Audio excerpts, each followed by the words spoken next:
ఎవరు ఎవరికి తోడవుతారో, ఎప్పుడెందుకు విడిపోతారో,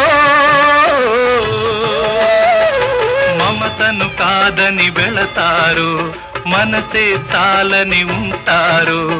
ఎవ్వరి పయనం ఎందాకో అడగదు ఎవ్వరిని, బదులే దొరకదని. అడగదు ఎవ్వరిని, బదులే దొరకదని.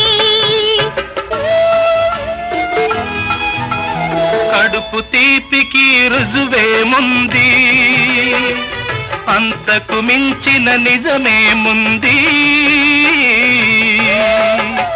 కాయే చిట్టుకు బరువైతే చిట్టును భూమి మోస్తుందా? ఇప్పుడు తప్పును తెలుసుకొని